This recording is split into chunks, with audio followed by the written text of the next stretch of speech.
and I want to welcome you to our town hall meeting. And we have been doing these town hall meetings for the past couple of weeks in an effort to kind of let everybody know what's going on around our state. And we have 4 of our 5 regional directors with us, or 3 of our 4 regional directors with us. And they're going to each give you an update on what's going on in their different regions. And then Emily is going to do a short presentation for us on the art of pivoting. She is a business owner and has gone through a pretty incredible pivot in her business. So she's going to share that information with us. But I guess I'll get started with Diane. Can you give us an update on what's going on in the Orlando and Central Florida regions? Okay, so in Orlando, real similar to what I reported last week, we are still having, everybody's locked down now, and lots of restaurants are doing some business and that kind of thing. I'm hearing from a lot of business owners that that they're having trouble getting with their banks to be able to get these loans that we're hoping everyone can get.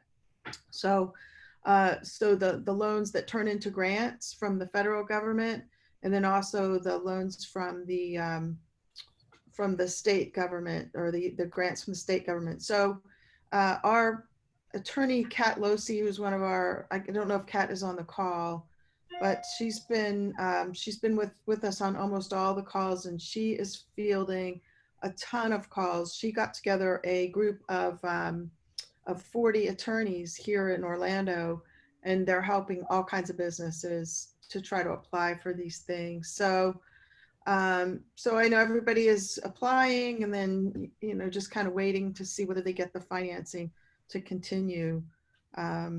They're just in Osceola County, which is where Walt Disney World is located, right around there.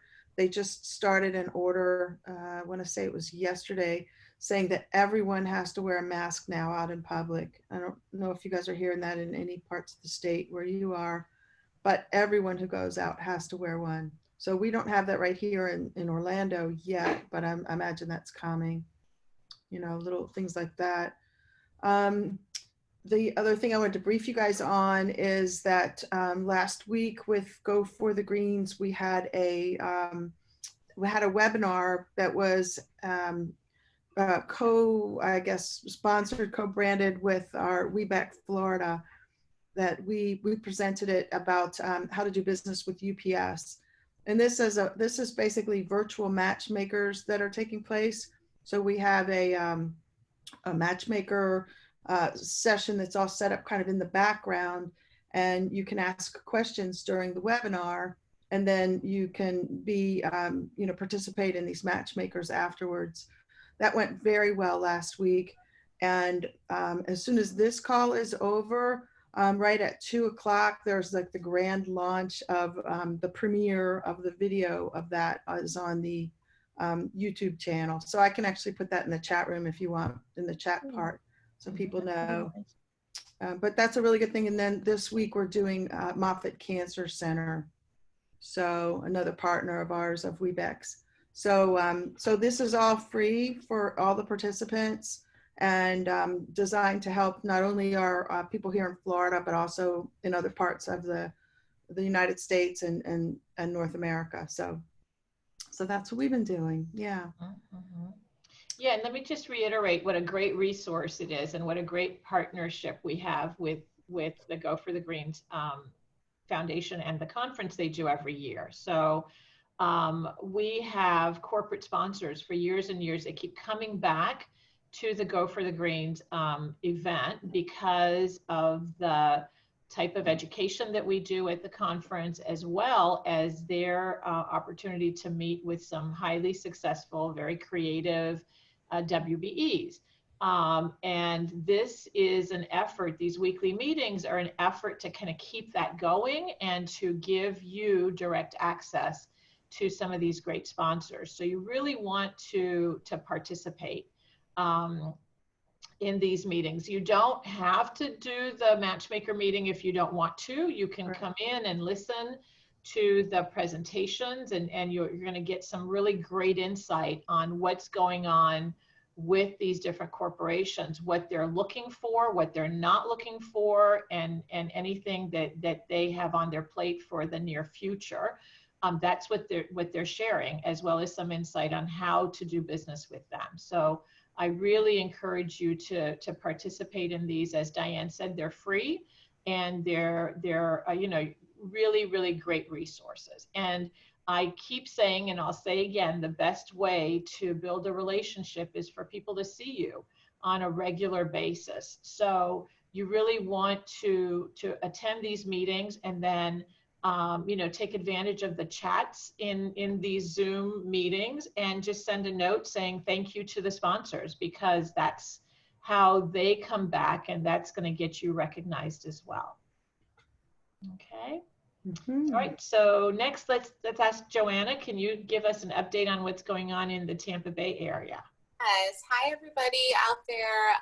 I just want to let you know that the SPDC is still working very hard, and they are there for you if you have any questions.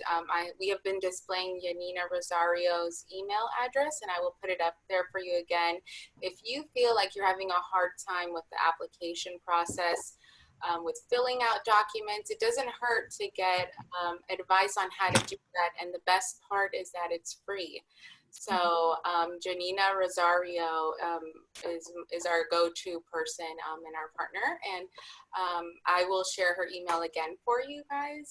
Also, I wanted to say that the Working Women of Tampa Bay, we've been working very closely with Jessica Ravelli. And you know, even if you are not in the Tampa Bay area, you are still invited to participate in these Zoom calls. And we may be having women business owners that are not from Tampa presenting. We don't know yet which women or who we are going to have selected to be a speaker, but we would like to invite you, if you are interested in speaking, to email us and let us know. Hey Amanda.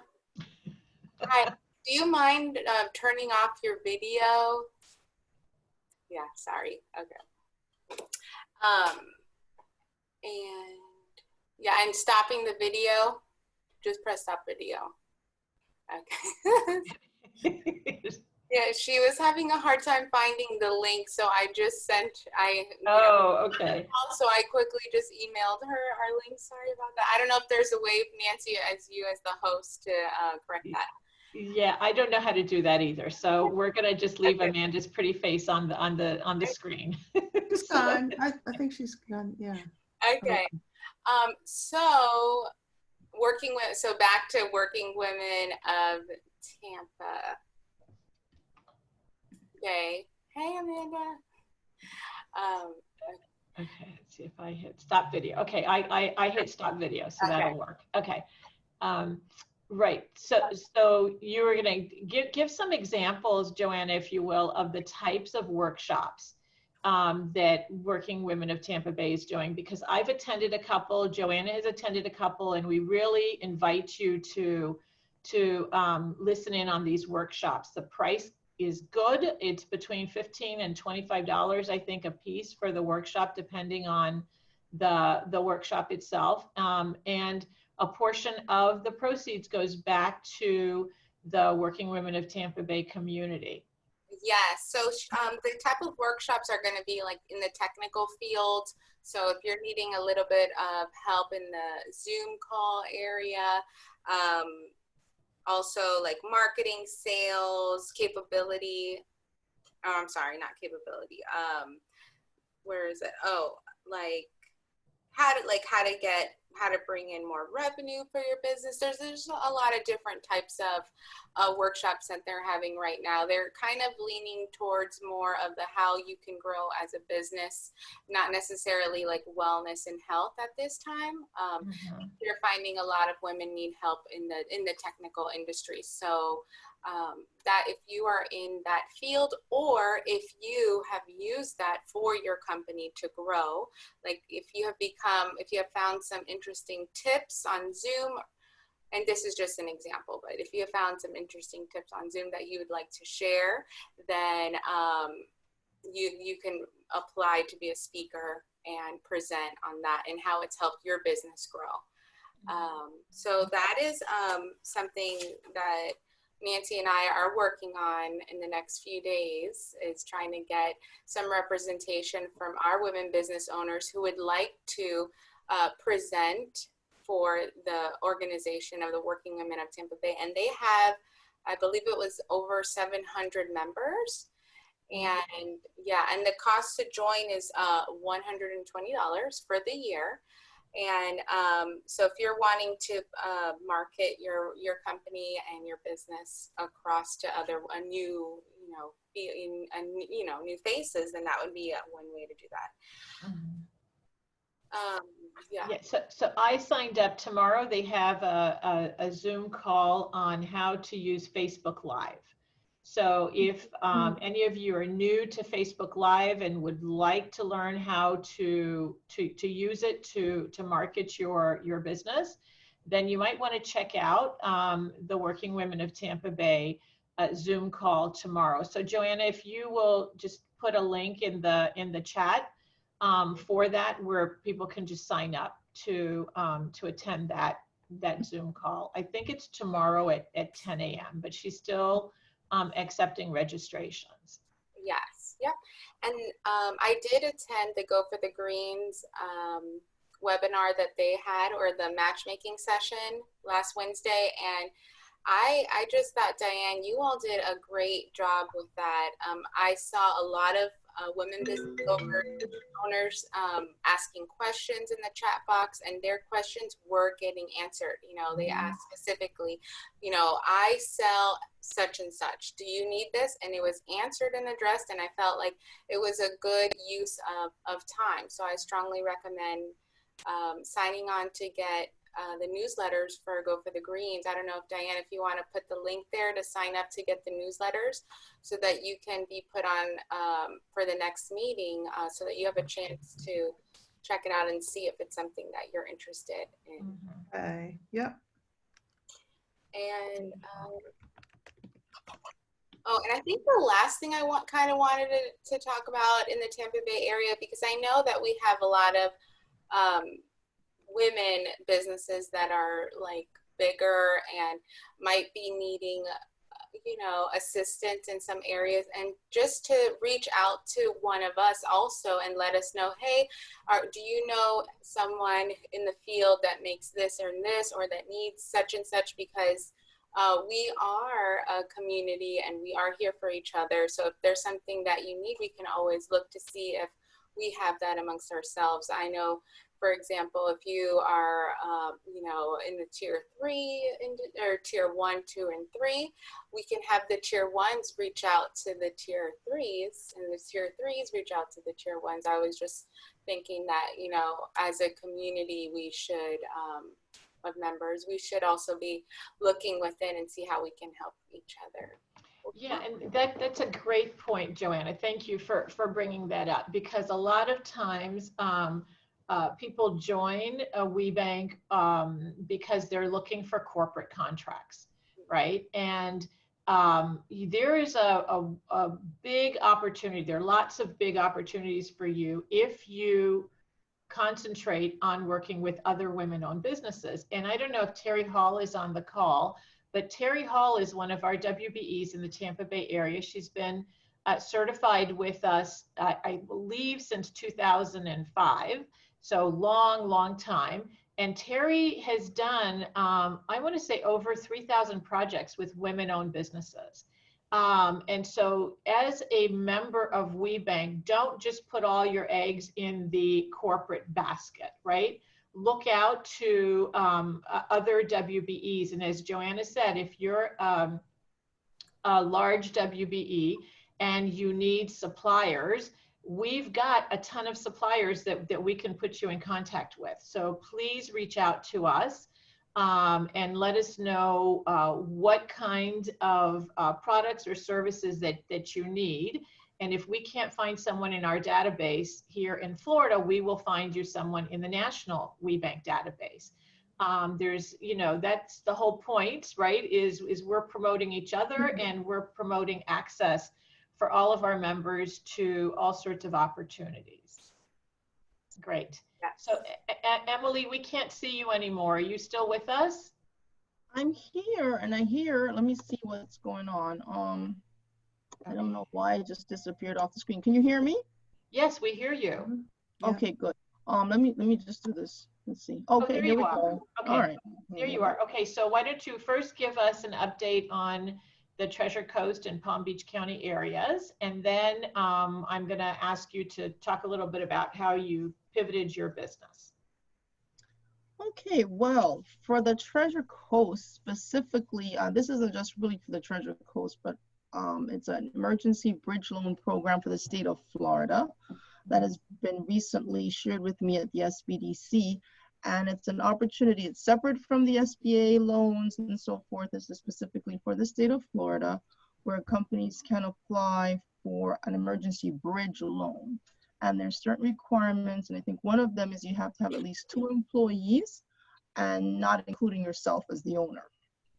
I was looking for a link for it, but I don't have a link as yet, but I'll find something. They were starting the training for the SPDC consultants on you know, what it will entail. But apparently they're using the SPDC as the people who will actually process the loan, or at least review the applications anyway, or make recommendations to the bank. That's the preliminary information that I have, but again, that's for the whole state of Florida.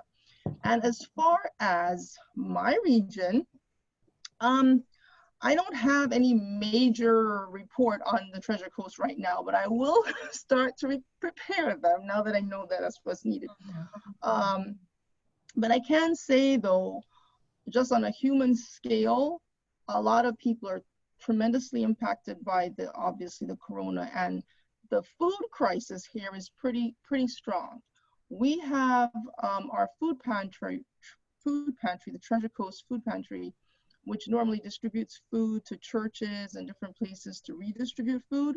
They have been giving out food directly in our local stadium, Lawnwood Stadium, which is where they normally stage giving out water if it's a hurricane and things like that. And apparently over 3,000 people came for food and they ran out. So there's a shortage, or at least the demand exceeded what they expected. And so I'm a member of the Fort Pierce Women's Club here in Fort Pierce. Trying to get my light not so dark. I'll just move wherever you can see me. I think that's good. Okay.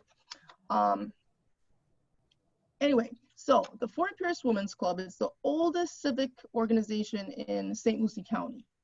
And as an organization, they focus on just helping the community. Like they helped start the libraries, and they helped do that back almost 100 years ago. So now they're doing a very big initiative to feed the community in addition to the food bank. And so people have been driving up to our women's center. People who live in their cars are driving up for food. So, you know, we're getting to see the fallout of this. So I think from the business community itself, people are not aware of all these things that are happening, all the people who are falling through the cracks. But that's one thing I've been able to observe, at least from a certain angle. And just wanted to highlight that because there's definite need. People need the work, they need food. And so those are the things that aren't always highlighted. So that's the thing I have going on here. Yeah, so let me interrupt you for just a couple of minutes, because you said 2 really important things that I want to just make sure that everybody grasped. So the one is about the bridge loans, right? So yes. I have found that some of our members just don't apply for things that they are able to apply for. And they don't apply for a couple of reasons. Number one is they think they're not going to get it. Number 2 is it's a lot of paperwork. And number 3 is I don't have time. So I want to you know, shout out that you might get the loan, right? So apply. Yes. It is a lot of paperwork because they're weeding out the people who don't really need the loans. And you know, you as taxpayers, we pay for all of this, right? So these are loans that are available for us to at least try to get, right? And Diane mentioned earlier a great resource, the Losi Law Firm. And Diane, if you would put a link to Catherine's law firm in the chat, you can always reach out to Catherine and her team. They will help you to apply for these loans. That's what she has very graciously offered over the past couple of weeks, right? You can also always contact the SBA and they will help you apply for these loans. Or finally, you can work with your accountant, but don't not apply because you think you're not going to get it and it's too much paperwork and you don't have time. So this is money. They are loans for the most part. So just pay attention. A lot of these loans have a year grace period before they're due back, right? And the interest rates are pretty low. So take advantage of that.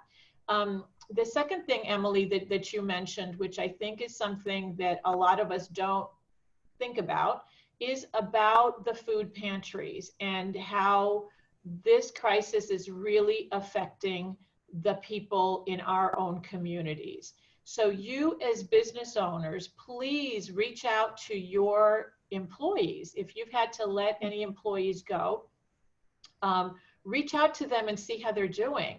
And what better way to show appreciation for your team in these hard times than to maybe reach out to them with a list of local churches or community groups, or anywhere that where there might be some help, and maybe they're afraid to reach out to you. So why not reach out to them with this very, very important information? Reach out to your employees that have small children at home, because they're probably going crazy with their kids and trying to do the homeschooling and the work. And what better way to show compassion again and appreciation than by just reaching out and saying, I'm here, and is there anything that I can do to help you at this point? Okay, so Emily, thank you so much for that, because I think we get caught up in our own lives and forget that there are a lot of people out there that need some very basic things. And you know what, Nancy, speaking of business owners, I did have a few people reach out to me asking for these resources. People maybe own a hair salon or own whatever it is, and they're struggling. They don't have the clients and the loans aren't coming through fast enough. So they did want those resources. Where's the food bank? Where's this and where's that? Right. So yes, so be proactive. And you can easily find these lists. If you're having a hard time finding the list, reach out to our regional directors and they'll help you. We did have a question asked about the Go for the Greens workshop or events and the matchmakers, whether or not it's only for the personal protective equipment. And I think the answer is no. They're looking for all kinds of things at this point. Is that right, Diane? Yes, absolutely. It's interesting because tomorrow we have, Wednesday, we have Moffitt Cancer Center, and they're going crazy looking for the PPI equipment, but they also are looking for things for construction, and they have a new hospital that they're building. So they've got a lot of needs, and UPS said the same thing. They always have needs for their planes and their trucks and their facilities. So things that there might be some things that are put on hold, like they still said they're looking for cafeteria services, which I was surprised because so many people are working at home, but they're looking for things for their cafeterias, for all of their facilities. So, commerce is going on, and I can see right now, I just wanted to point out that that Carla McKinney from Disney is on the call, and so is Lynette Darrell from TICO, and both of them are in Supplier Diversity. And I want to give a shout out to you ladies. Thank you for being with us today. But they're working. They're just they're working at home, but they're all working just like we are, and they're looking for things every day. So, yeah. Okay, beautiful. So Emily, let's do that short little presentation on pivoting and using your company as an example. Okay, so, well, good afternoon again to everyone. And today I'd like to share with you a little bit about how to pivot your business during these times. So upon thinking upon and reflecting on this topic, which I think is top of mind for many people right now, I was just thinking of the word pivot and how it's been used in the past. And it's had a bit of a, I don't know, some kind of a off-putting meaning because it tends to be associated with politicians who are avoiding questions they don't want to answer. So they answer what they want and they pivot where they want. But this time, it's pivot being used in an essential and critical way, like we need to pivot as opposed to something we're trying to avoid. It's something we need to do. So it's a very kind of, it's something we need to embrace. So that's changing the context of the word. So I looked at 5 aspects that we could consider in this whole pivot process. So the first one is kind of looking at the trends. So number 1, what are the trends that are going on right now in general? And it's to kind of expand not only what is applicable today, but what can we use beyond this time? Like we want to think this way beyond crisis mode. We shouldn't have to wait for a crisis to happen to think like this. So just want to kind of lay that foundation. But the idea are the trends. So we know obviously that we do have a crisis and what are needed right now. But what are short-term aspects of the crisis versus long-term components? So let me give you an example of a company, a local company that pivoted. So looking at different people that really have done sharp pivots. So we have a local pharmacy here in St. Lucie County called Butterfield Pharmacy. And they are a kind of an old-fashioned, independent-owned, really nice pharmacy that has a variety of things, medical supplies and all of this. All of a sudden, we started to see hammers and nails and screwdrivers appear in the pharmacy. And we're like, what are you doing? Are you shutting down the pharmacy? And they said, yes, we are changing over from being a pharmacy to a hardware store because there's a lot of construction in our area and people would come in here asking for things. But I'm like, can't they go to Home Depot or can't they go? They said, you know, they want it right there in the neighborhood. So they have now changed the business to Butterfield Hardware. No pharmacy in sight. They actually still have a pharmacy in Port St. Lucie, but that store now is a beautiful, beautiful hardware store with really nice, cool things that you will not find at Home Depot. More specialized, more like a boutique hardware store. So it's a great example of how this company has totally changed their identity to adjust to their environment right now. So we want to look at those trends. So whether it's in your community, whether it's on a global level, whether it's on a national level, what is happening that you can fit into? And when it pertains to this coronavirus thing, I feel like all of us somehow, somewhere can fit into a solution of something. So regardless of your business or whatever you're doing, think of a way that you can fit into this. And because this is a long-term thing, there will be other epidemics in the future, more than likely. We hope not, but the point is, this is the reality we're living in. And what role do we play? So that's number 1. Number 2, it's being flexible and knowing that change is taking place and will continue to take place. Many people talk about, oh, we're waiting for things to get back to normal. Well, I don't know what that really is going to look like, but there might be some normalizing of, like, we'll be able to gather again and things like that. But there's certain things that will not be quite like how they were before.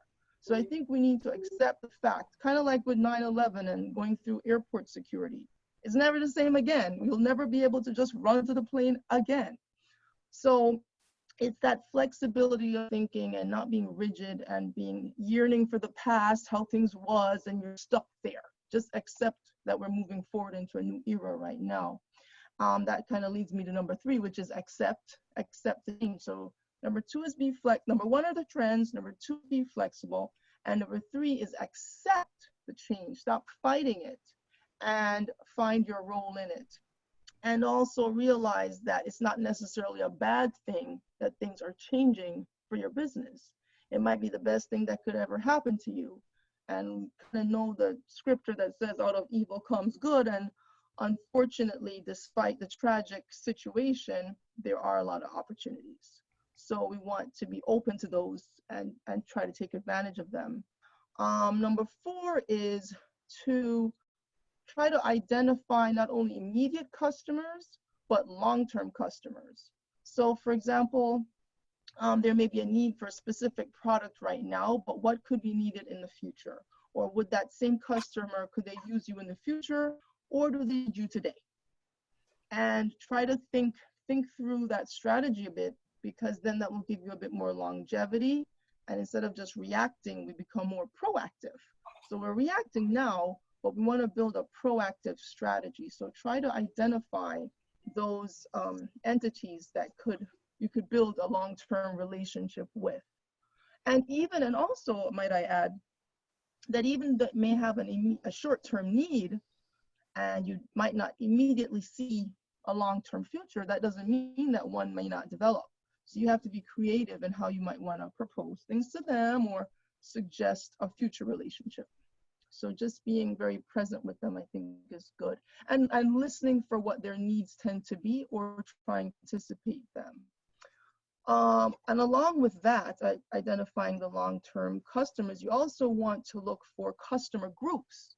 So one lesson I've learned over the years in business is that it's great to diversify your business, but if you over-diversify, you'll spread yourself too thin. And there may be 100 opportunities. You have to decide that maybe I can only go after 2 of them. Maybe 1 at first, or 3 or 4, but I can't go after all 100. Otherwise, I won't be able to take advantage of any of them. So really try to narrow down the customer groups that you feel have longevity, that have a certain criteria that you can do business with for the long haul, potentially. And that also have recurring business, a recurring business model. This what I'm telling you right now, I think is the most critical thing I could share, because we get caught up with things flashing, things flying to you, emails coming, inquiries here, inquiries there. We try to respond to everything or try to go after everything. That's not what we want to do. We want to go after what makes sense. So have a customer criteria group that you work with, while of course being flexible. And finally, number 5, you want to believe in yourself that you can adapt to this change. Many times we don't go after things because we don't think we can do it. And just like what Nancy was saying with the loans, people don't apply because they don't think they're going to get the loan. Well, the same thing with business opportunity. We don't go after it because we think we might not get it. That big company might not want to work with me. I'm too small. I'm this, I'm that. But you have to try. You have to believe you can do it, and that you will develop and gain the resources going forward. You may not have everything in hand today, but you have a vision of how you can do it. So using my business as an example, brief example of this whole thing. Emily, hold on just a second. So I'm going to put in the chat. Those were absolutely incredible suggestions. I put in the chat, I was typing as you were speaking, what the 5 suggestions that you have are. So let's just review them really quickly, because I think it merits repeating. So number 1 is look for trends in your community or national or even at the global level. Number 2, be flexible. Change is taking place and will continue to take place. Number 3, accept the change. Stop fighting it and find your own role in that change. Number 4, identify immediate customers and long-term customers and customer groups and recurring business opportunities. Be proactive, not only reactive. And then number 5, believe in yourself that you can adapt to change. Okay, so I just wanted to capture all of that because I think those are really 5 really great suggestions.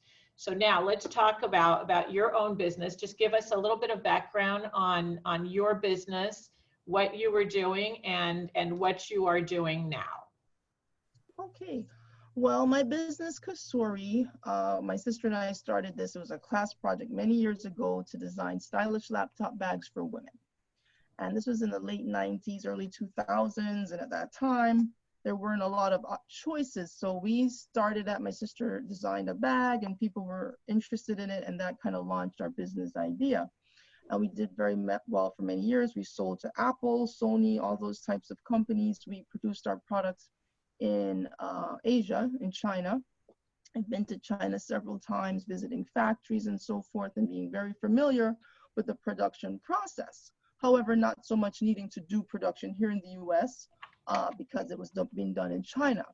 However, fast forward to now, 2020, where we are pivoting towards making face masks, or making our bags, or at least putting our bags somewhat on hold, to making face masks, because people would just call and email and start to ask if we were doing this.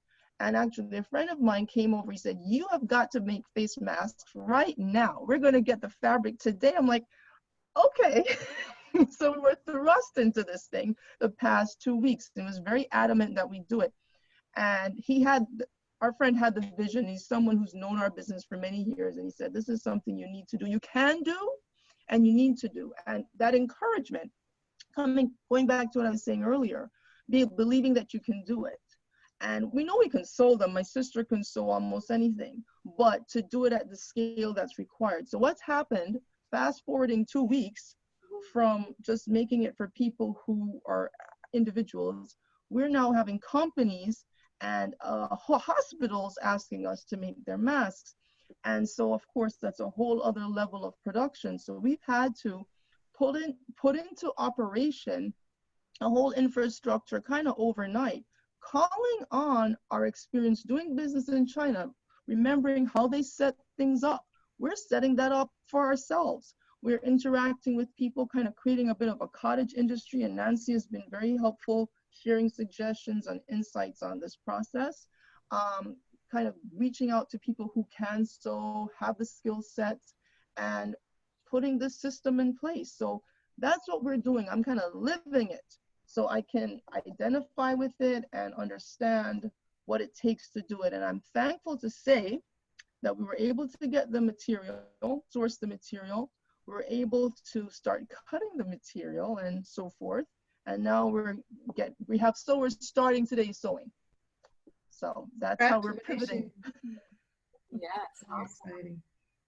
Yeah. And I was so glad that Emily could share her story, because it really does speak to ingenuity, right? Ingenuity and creativity.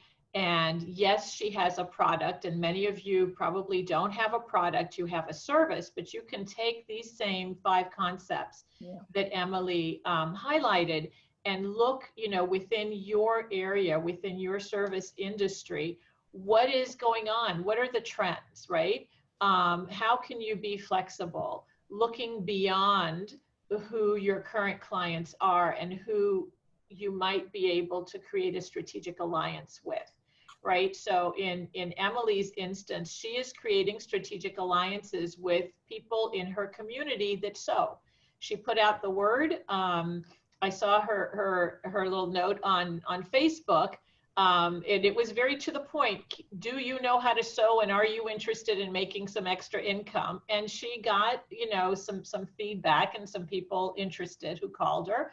And now she has a group of people, cottage industry style, as she said, that are going to be producing these products for her.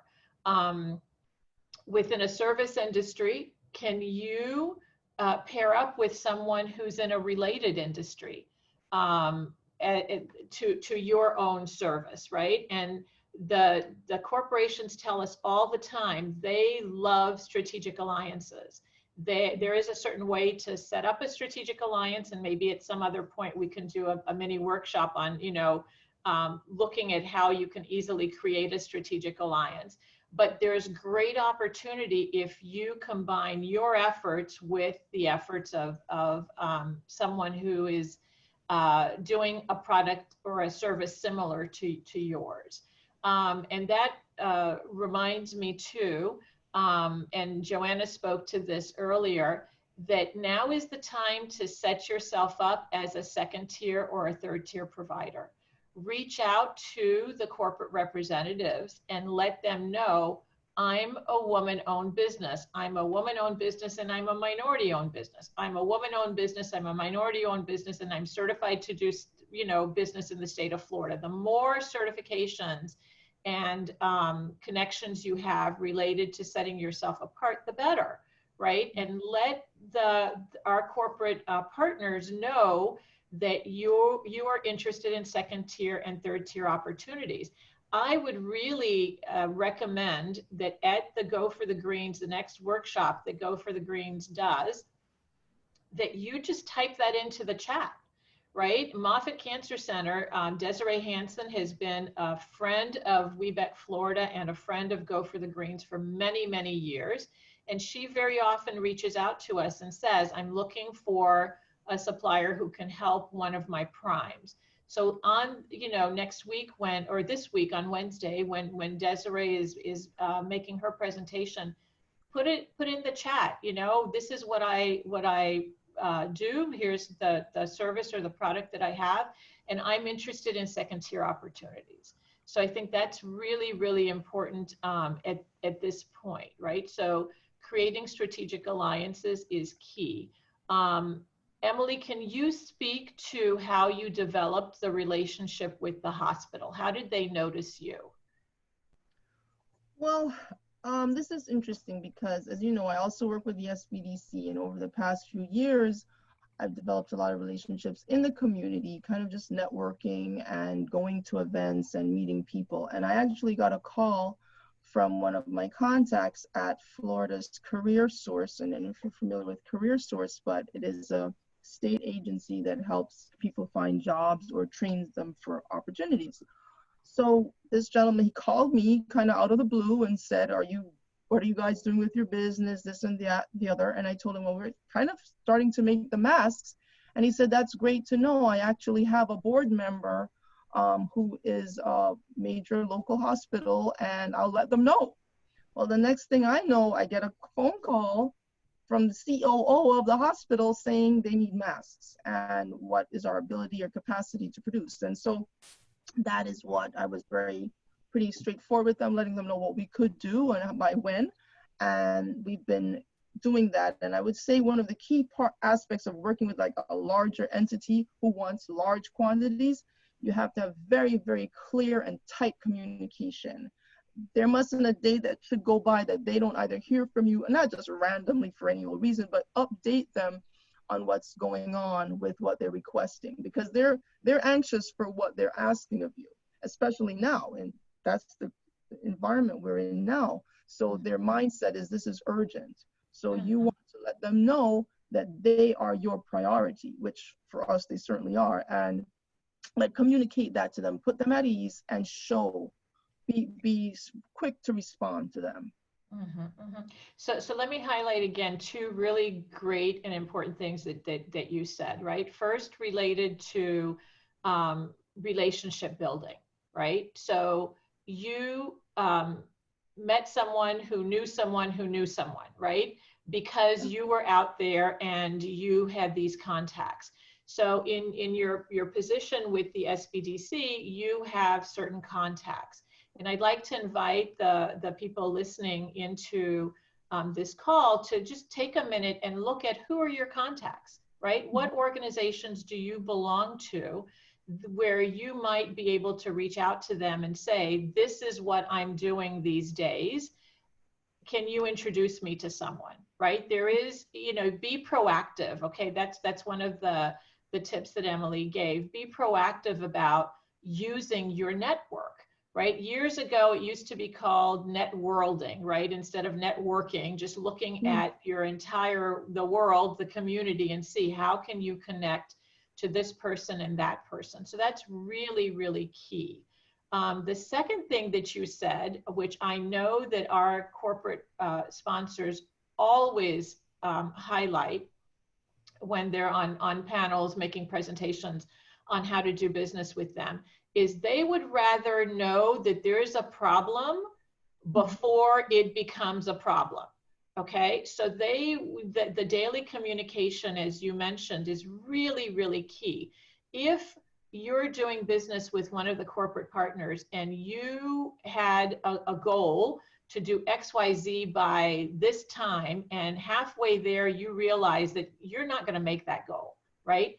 Better to contact the person at the halfway point to say, I'm having trouble, or I'm going to have trouble making this goal. They would really rather know that in advance so they can help you make the goal, rather than you just not making the goal and then finding out the day before. Okay, so the constant communication is really, really key.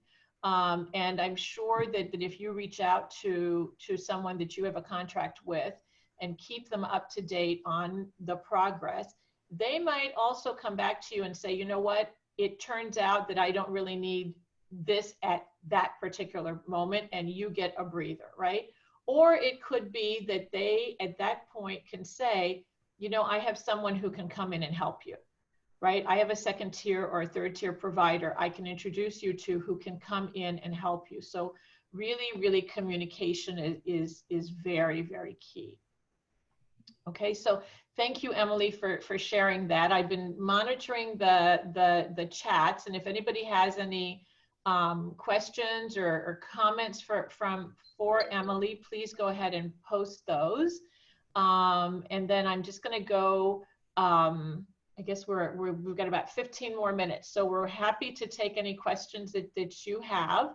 I want to remind you too that this town hall meeting has all of our regional directors, but we're also doing regional meetups. So on Monday night at 7 p.m., we're doing the South Florida meetup, and tonight both Emily and I will be on that call for the South Florida meetup. And those are mastermind opportunities. So you join the call, and we go around the participants and introduce ourselves. And if you have a particular challenge or question, you have the opportunity of having more than just one or two people can help you out with your question or your challenge. So Monday night, it's Treasure Coast, Palm Beach County, and South Florida. Tuesday night, it's Diane in Orlando. Wednesday nights, it's Joanna in Tampa Bay area. And Thursday, we do our North Florida calls. So please check those out. Those are all at 7, and the links are on our website. And if you can't find that, shoot us an email and we'll point you in the right direction. All right, so are there any questions?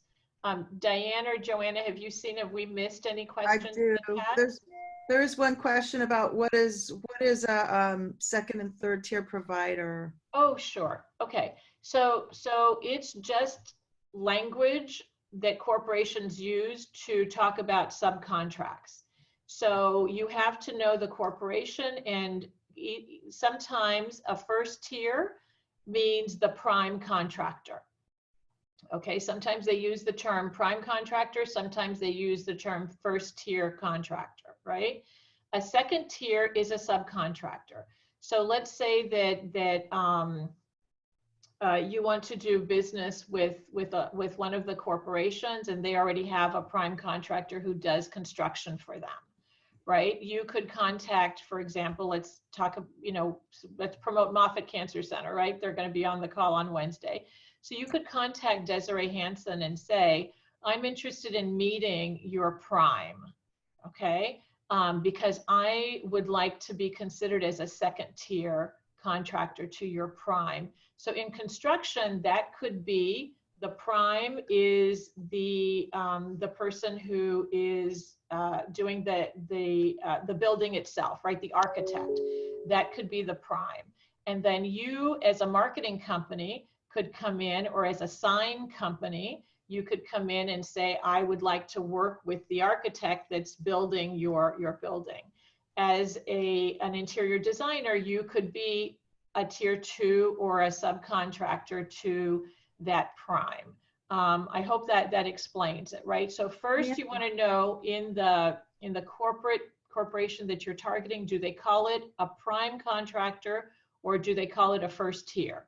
Okay, and then you want to position yourself as either a first tier or a second tier. If they call it a prime contractor, you want to position yourself as a first tier. If they call it a first tier, you want to position yourself as a second tier. Nancy, I was going to give an example of how that worked. Here in Orlando, I met someone who is a staffing company, and she's been staffing for the Orange County School District, which is a huge district. She's been finding them school bus drivers, which is really hard. So she was very much in their good favor because that was such a hard thing, and she was providing them with great. So they started asking her if she would do other contracts, if she could take on other things. And as she looked at them, she thought, yeah, I can, but they're not my core competency. But I have these great contacts, they trust me. So she brought in me as a marketing person, and then another person as more like graphic design and video and that kind of thing. And the three of us went in and said, we can do these contracts for you.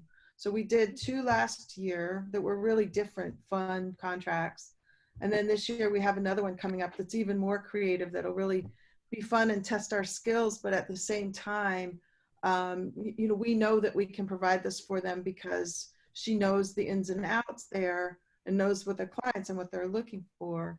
So so that's been very exciting to be a second tier. I hadn't been a second tier in that way before. Then there's another one that I'm working with, UPS. It has I've been first tier for them for a while as a speechwriter, and they said, you know what, from now on we are going to go through for our risk management, we're going to send you through a third party from now on. All of our speechwriters and those kinds of things are going to go through a third party. And I found out it's a WBEC certified third party, and they're basically like an aggregator of talent. So now I go through them and they pay me instead of me going direct. So either way, I get the money, I get the same, contracts and on. So that's how the second and third tier work. Great. And a lot of times the prime contractors are not minority or women. And so in order to meet the supplier diversity requirements, they're actively looking for second and third tier contractors. And so they let the supplier diversity managers know that, and you letting the supplier diversity managers know that you're interested, there's a great liaison and I guess it would be a symbiotic relationship, right? So it's always to your advantage to get to know the supplier diversity managers at the corporations that you're targeting.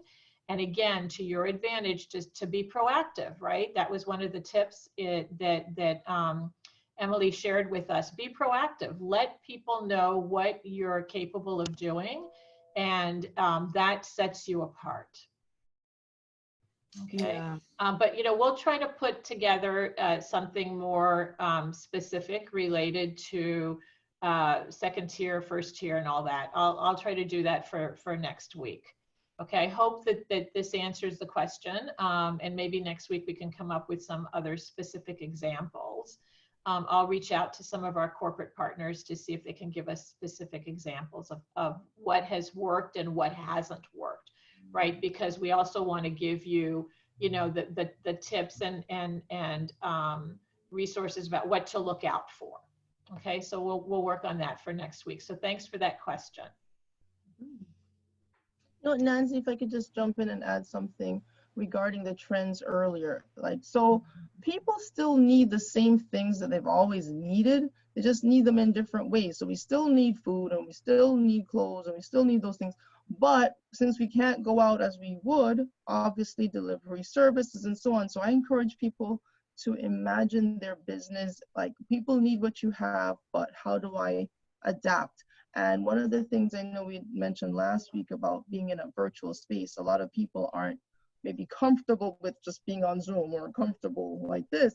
And so they have to acquire like new skills to adapt to the situation, but their core expertise that they have to offer is still in demand, or would still be necessary or useful. Great, thank you.